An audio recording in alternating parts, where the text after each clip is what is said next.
Hello friends, வணக்கம் and welcome back to my channel டியூரோ creations. எல்லோரும் எப்படி இருக்கீங்க? இன்றைக்கி கிளாஸில் இந்த free online aari workshop கோர்ஸில் மொத்தம் 60 ஸ்டிச்சஸ் இருக்குது.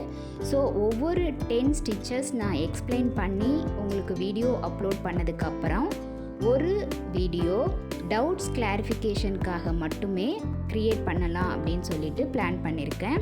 ஸோ பிகினர்ஸ் எல்லாருக்குமே இந்த டவுட்ஸ் கிளாரிஃபிகேஷன் கிளாஸ் ரொம்ப யூஸ்ஃபுல்லாக இருக்கும். ஏன்னா ஒவ்வொரு ஸ்டிச்சஸும் நம்ம ப்ராக்டிஸ் பண்ணதுக்கப்புறமும் ஏதாவது டவுட்ஸ் இருந்ததுன்னா கமெண்ட் செக்ஷன்லேயும் இல்லை வாட்ஸ்அப் நம்பர்லேயும் பிங் பண்ணி கேட்டுக்கலாம். பட் அப்பப்போ அந்த டவுட்ஸை கிளாரிஃபை பண்ணால் தான் உங்களுக்கு ஃபர்தராக ஸ்டிச்சஸ் ப்ராக்டிஸ் பண்ணுறதுக்கும் கோர்ஸ் கண்டினியூ பண்ணுறதுக்கும் ரொம்ப யூஸ்ஃபுல்லாக இருக்கும். ஸோ இன்னையோட ஃபஸ்ட்டு டவுட் கிளாரிஃபிகேஷன் கிளாஸில் 10 இம்பார்ட்டண்ட் டிப்ஸ் அண்ட் ட்ரிக்ஸை பற்றி தான் இந்த வீடியோவில் பார்க்க போகிறோம். அதில் ஃபஸ்ட்டு டிப்பாக நம்ம பார்க்க போகிறது ஆரி ஒர்க் பண்ணும்போது த்ரெட்டை எப்படி ஹேண்டில் பண்ணணும், என்னென்ன பிராண்ட் எப்படி வாங்கலாம் அப்படிங்கிறதையும் பார்க்கலாம். ஆரி ஒர்க்கை பொறுத்த வரைக்கும் silk thread and zari thread ரொம்ப முக்கியம். சில்க் த்ரெட்டில் A1 and double bell brand ரொம்ப நல்லா இருக்கும். எப்போவுமே த்ரெட் வாங்கும்போது அந்த கவரோட டாப்பில் ஒரு ஸ்டிக்கர் ஒட்டியிருப்பாங்க. அந்த ஸ்டிக்கரில் அந்த த்ரெட்டோட பிராண்ட் நேம் அண்ட் ஒரு நியூமரிக்கல் நம்பர் மென்ஷன் பண்ணியிருப்பாங்க. அந்த நம்பர் எதுக்காக அப்படின்னா கலர் கோடு தான் மென்ஷன் பண்ணியிருப்பாங்க. ஸோ இப்போ ஒரு கலர் த்ரெட்டு உங்களுக்கு தீர்ந்து போச்சு அப்படின்னா அதே கலர் த்ரெட் வேணும் அப்படின்னா அந்த நியூமரிக்கல் கோடை மென்ஷன் பண்ணி நீங்கள் வாங்கிக்கலாம். ஒவ்வொரு பிராண்டுக்கும் அந்த கலர் கோட் ரொம்ப இம்பார்ட்டண்ட். மோரோவர் நம்ம சில்க் த்ரெட் யூஸ் பண்ணும்போது 2 ஸ்டாண்ட்ஸாக யூஸ் பண்ணுவோம். ஸோ 2 நூல்கண்டா அதே கலரில் வாங்கிக்கிட்டாலும் சரி, அப்படி இல்லை ஒரு கலர் நூல்கண்டை 2 ஸ்டாண்ட்ஸாக டைப் பண்ணி நம்ம வேறு ஒரு பாபின்லேயோ இல்லை ஒரு பேப்பர்லேயோ சுற்றிக்கலாம். சில்க் த்ரெட்டும் ஜரி த்ரெட்டையும் நாட் போடும்போது நல்லா எண்டில் பெரிய நாட்டாக போடணும். அப்போ தான் நம்ம கிளாத்தில் பஞ்ச் பண்ணி புல் பண்ணும்போது வெளியில் வராமல் இருக்கும். ஸோ ஃபஸ்ட்டு நாட் எப்போதுமே ரொம்ப பெருசாக டைட்டாக இருக்கணும். அடுத்து நீடியில் பஞ்ச் பண்ணி த்ரெட்டை புல் பண்ணும்போது சில்க் த்ரெட்டை டபுள் ஸ்டாண்ட்ஸாக எடுத்திருக்கோம் அப்படின்னா டபுள் ஸ்டாண்ட்ஸாக தான் புல் பண்ணணும். சிங்கிள் த்ரெட்டை மட்டும் புல் பண்ணக்கூடாது. ஏன்னா சிங்கிள் த்ரெட்டை நம்ம புல் பண்ணும்போது சில்க் த்ரெட் ரொம்ப சாஃப்டாக இருக்கும், அது ஈஸியாக கட் ஆகிடும். ஸோ டிசைனில் அங்கங்கே கட் ஆகி ரொம்ப பார்க்கவே நல்லா இருக்காது. ஸோ எப்போதும் த்ரெட்டை புல் பண்ணும்போது எத்தனை ஸ்டாண்ட்ஸ் த்ரெட் எடுத்திருக்கோமோ அத்தனை ஸ்டாண்ட்ஸையும் சேர்த்து புல் பண்ணணும். அப்போ தான் டிசைனில் நம்ம ஸ்டிச்சஸ் போடும்போது பார்க்க ரொம்ப அழகாக தெரியும்.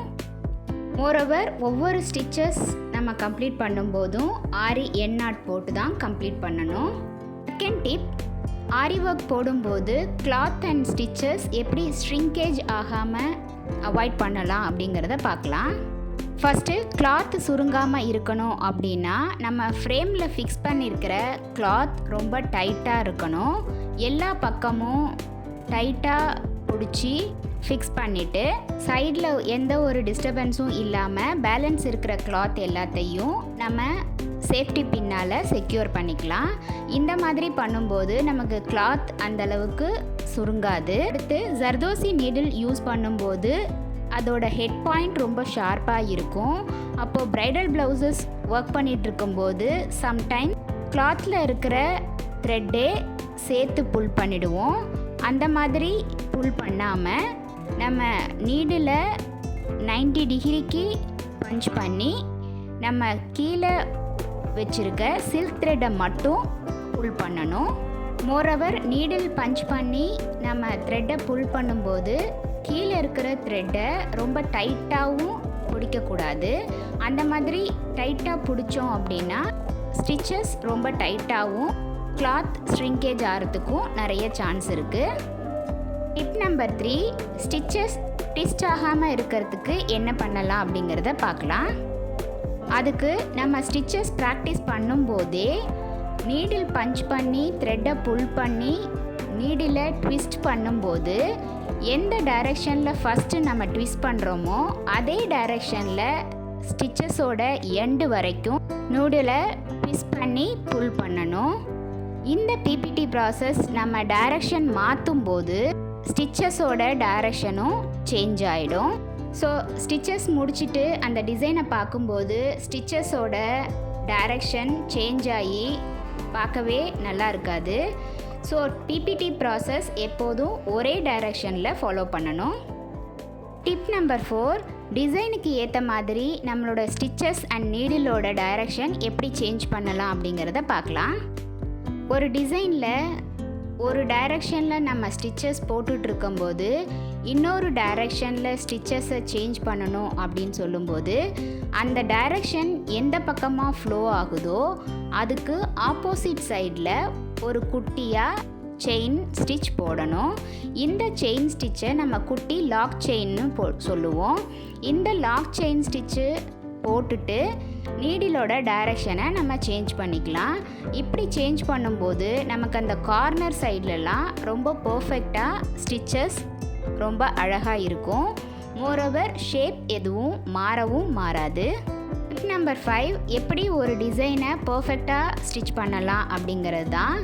இதுக்கு நம்ம எந்த டிசைன் ட்ரா பண்ணாலும் நம்ம டிசைன் ஃப்ளோ எப்படி போகுதோ அதே டைரக்ஷனில் நம்ம பிபிடி ப்ராசஸை ஃபாலோ பண்ணணும். இது வரைக்கும் நான் சொன்ன டிப்ஸை பேசிக்காக எடுத்துக்கிட்டு நீங்கள் ஃபாலோ பண்ணாலே நமக்கு பர்ஃபெக்டான ஷேப் நமக்கு கிடச்சிரும். ஸோ கார்னரில் ஒர்க் பண்ணும்போது எப்போதுமே ஒரு குட்டி லாக் செயின் போட்டு நீடிலோட டைரக்ஷனை சேஞ்ச் பண்ணி பிபிடி ப்ராசஸை ஃபாலோ பண்ணணும். இந்த மாதிரி கார்னர்ஸில் நம்ம ஒர்க் பண்ணும்போது ஷேப்ஸ் எதுவும் மாறாமல் பர்ஃபெக்டாக நமக்கு டிசைன் வரும். டிப் நம்பர் 6, நம்ம ஆரி என் நாட் போடும்போது அது லூஸ் ஆகாமல் இருக்கிறதுக்கு என்ன பண்ணலாம் அப்படிங்கிறத பார்க்கலாம். சப்போஸ் நம்ம ஆரி என் நாட் போட்டு கீழே இருக்கிற த்ரெட்டை புல் பண்ணும்போது அந்த என் நாட் லூஸ் ஆகி ஸ்டிச்சஸ் எல்லாமே பிரிஞ்சு வந்துடும். அந்த மாதிரி வராமல் இருக்கிறதுக்கு எப்போதுமே டபுள் செக் பண்ணிவிட்டு நம்ம நீடில் வெளியில் எடுக்கணும். ஒருவர் எண்டில் நம்ம 2 லூப்பை இன்டர் ட்விஸ்ட் பண்ணி நாட் போடும்போது கரெக்டாக ட்விஸ்டாக இருக்கான்னு செக் பண்ணிவிட்டு அதுக்கப்புறம் நீடிலையும் த்ரெட்டையும் வெளியில் எடுக்கணும். டிப் நம்பர் 7, நம்ம ஸ்டிச்சஸ் போட்டுட்ருக்கும்போது த்ரெட் கட் ஆகிடுச்சு அப்படின்னா மறுபடியும் எப்படி நம்ம ஸ்டிச்சஸ் கண்டினியூ பண்ணலாம் அப்படிங்கிறத பார்க்கலாம். சப்போஸ் ஸ்டிச்சஸ் போடும்போது த்ரெட்டு கட் ஆகிடுச்சு அப்படின்னா அந்த செகண்ட் ஸ்டாண்ட்ஸாக எடுத்திருக்க த்ரெட்டையும் கட் பண்ணிவிட்டு ப்ரீவியஸாக போட்டிருக்க ஒரு 4-5 லூப் ஸ்டிச்சஸை பிரித்து விட்டுட்டு அந்த த்ரெட்டை அப்படியே என் நாட் போட்டு கம்ப்ளீட் பண்ணிவிட்டு மறுபடியும் ஸ்டார்ட் பண்ணும்போது நம்ம ப்ரீவியஸாக போட்ட ஒரு செயின் ஸ்டிச்சுக்கு இன்பிட் நீடில் பஞ்ச் பண்ணி பிபிடி ப்ராசஸை கண்டினியூ பண்ணணும். இப்படி நம்ம கண்டினியூ பண்ணும்போது நம்ம எங்கே ஸ்டார்ட் பண்ணியிருக்கோம் எங்கே எண்ட் பண்ணியிருக்கோம் அப்படிங்கிறதே தெரியாத மாதிரி அந்த ஸ்டிச்சஸ் இருக்கும். ஸோ ஒரு டிசைனில் பார்க்கும்போது அந்த டிசைன் பர்ஃபெக்டாகவும் இருக்கும். நம்பர் 8, ஸ்டிச்சஸ் லூஸ் ஆகாமல் இருக்கிறதுக்கு என்ன பண்ணலாம் அப்படிங்கிறத பார்க்கலாம். எப்போதுமே நம்ம நீடில் 90 டிகிரிக்கு பஞ்ச் பண்ணி கீழே இருக்கிற த்ரெட்டை புல் பண்ணும்போது ரொம்ப ஸ்ட்ராங்காக பிடிக்காமல் சாஃப்டாக ஹேண்டில் பண்ணணும். இந்த மாதிரி த்ரெட்டை புல் பண்ணிவிட்டு எந்த டைரக்ஷனில் நமக்கு டிசைன் ஃப்ளோ ஆகுதோ அதே டைரக்ஷனுக்கு நீடில் பிபிடி ப்ராசஸ் ஃபாலோ பண்ணணும். பேக்வர்ட் டைரக்ஷனில் நம்ம நீடில் புல் பண்ணும்போது ஸ்டிச்சஸ் லூஸ் ஆகிறதுக்கும் கிளாத் ஸ்ட்ரிங்க் ஆகிறதுக்கும் நிறைய சான்ஸ் இருக்குது.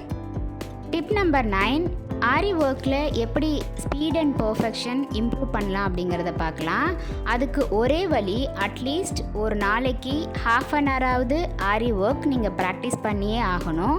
இந்த மாதிரி டெய்லி நம்ம நீடில் ஒர்க் ப்ராக்டிஸ் பண்ணும்போது நமக்கு ஆட்டோமேட்டிக்காக ஸ்பீட் அண்ட் பர்ஃபெக்ஷன் கிடைக்கும்.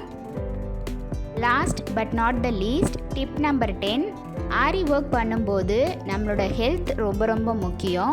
ஸோ பேக் பெயின் வராமல் நம்மளோட ஹெல்த்தை எப்படி மெயின்டைன் பண்ணலாம் அப்படிங்கிறத பார்க்கலாம்.